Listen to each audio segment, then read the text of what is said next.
What's poppin', dogs? Mr. Allen here with some non-right triangle trig. Now in this video, I got triangle ABC, and we have three known sides. Interesting. 14, 11, and 8. We got to find all missing angles.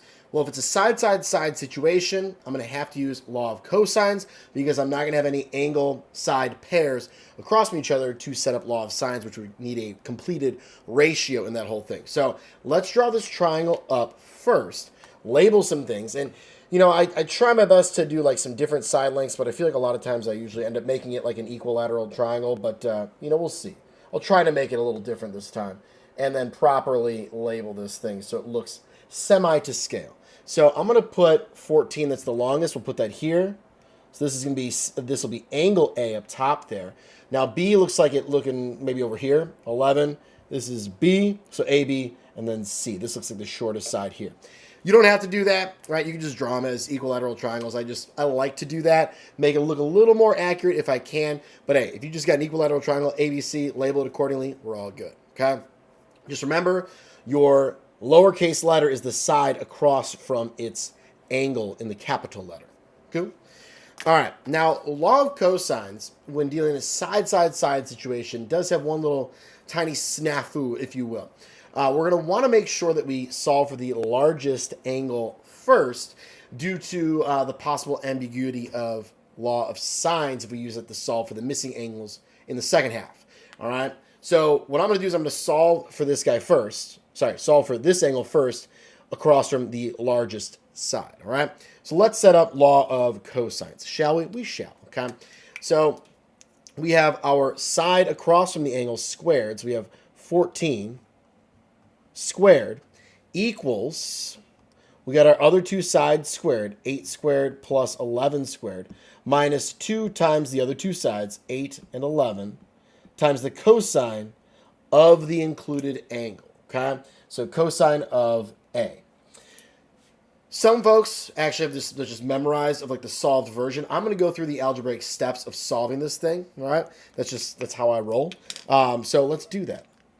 We'll go with a little a different color here for some contrast from our original right here. So I'm going to subtract the 8 squared. I'm going to subtract the 11 squared. So we'll do that right now. I'm going to have 14 squared minus 8 squared minus 11 squared. And then hopefully we're comfortable with this. But this is what's going to be left on this side over here. So I'm going to need to divide by this negative 2 times 8 times 11 to get cosine of A on its own. Now, if you didn't follow that, it's all right. I'm going to write it out right now, but that would be a step that I'd like to try to get you guys to do as you're moving forward, because there's so much work here that it can be helpful to be able to work through a couple of those steps. So I'm going to divide both sides by this negative 2 times 8 times 11. You can type that all in your calculator, totally fine, and just get that number, 88 times 2, or yeah, whatever. Anyway, I'm going to type it all in at once, right? I don't like to leave anything to chance, especially when I've got my calculator right here that I can type everything into. All right, so now this is gone, whoop, and I'm just left with the cosine of A. And the cosine of A is going to equal, so cosine of A is going to equal all of this. So we have 14 squared minus 8 squared minus 11 squared all over negative 2 times 8 times 11. And what do I need to do to get A by itself? Well, to get rid of the cosine, I can't divide by cosine. I have to take the cosine inverse on both sides. Remember inverse trig in right triangle trigonometry? If I'm solving for an angle, got to use the inverse. Same idea applies here. I'm just applying it in an algebraic setting. So I'm going to do cosine inverse on this side. Those guys are gone. And I'll do the cosine. I'm going to type it in like, I'm going to write it like this. Cosine inverse. I know it's like backwards, but it's where I got the room. We can type all of this in at once now, right? You could do some of this in your calculator as you roll. Just make sure that you're typing things in correctly. So second cosine.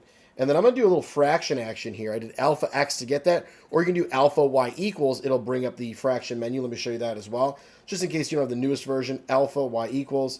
That pops up. Hit enter. It drops down the fraction boxes. So 14 squared minus 8 squared minus 11 squared all over negative 2 times 8 times 11. A common mistake that people do is they like add this over. Or they do all these numbers right here, 8 squared plus 11 squared minus 2 times 8 times 11. You can't do that. It's attached to the cosine with multiplication. Jenny's chilling in here. I don't know if you hear her right now. Jingle jangling. All right, cool. So we get 93.58 degrees. Okay.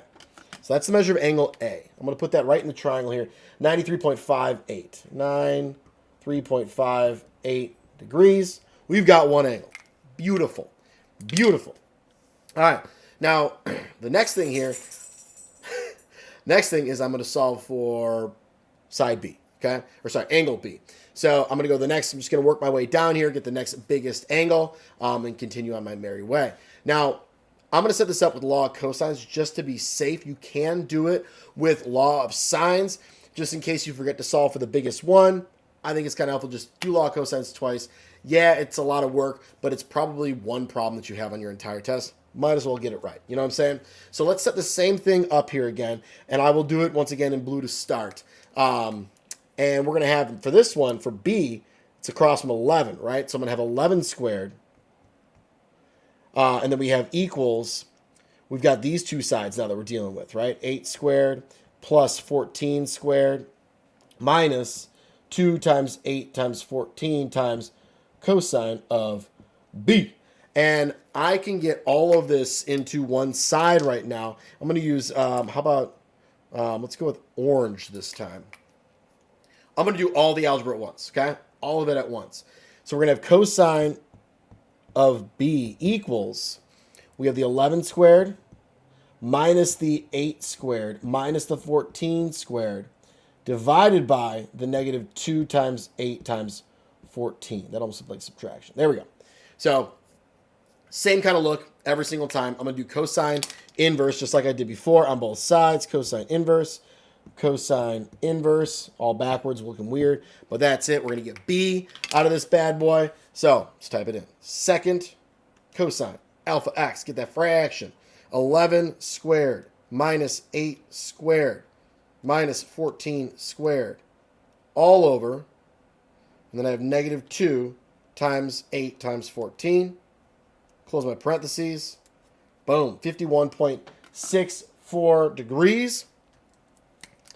51.64 degrees. Now to get angle C here, let's think about it. This is one of the rare times where I'm going to say use the rounded values, okay? We yo-row right here to get this guy. We yo-row right here to get this guy. You only round once. But if I'm getting angle C here, what has to be true about all three angles of a triangle? They got to add up to 180 degrees. And if I take all of my fancy decimals here, like if I take this guy and I add this guy here, and I do 180 minus that, I could end up being like 100th off. So for right now, I've got 34.77. Let's see if this 34.77 plus 51.64 plus 93.58. Ooh, see? I'm at 179.99. Very close to 180, but not quite. So let's see what, if I use the 180 and I subtract my answers that I have here, then 93.58, the rounded answer, 51.64, the rounded answer, I get 34.78 rather than 34.77. And in my opinion, that would be the correct one based on this problem here. Based on the answers I'm providing, I think it's important to note that all three of these angles should add up to 180 degrees, right? That is most important. Triangle don't add up to 179.99, okay? It adds up to 180 degrees. So I'm going to go ahead and use the rounded two angles here to get that third one. It's also less work, which is nice, because as you can see there, 34.77. I mean, if we went out an insane amount of decimals, yes, it would all add up to 180. But since I'm doing two decimals, let's make sure it adds up 180 degrees. I've said that enough here. I've said 180 degrees enough. There we go, guys. Law of cosines for a side situation. Again, you could do law of sines for the second half, but just to be sure, just to be careful, I'm going to hit it twice with law of cosines as to not fall into that trap of ambiguity in law of sines. All right, that's it. If you have any questions, pop it in the comments. Otherwise, have a dope day.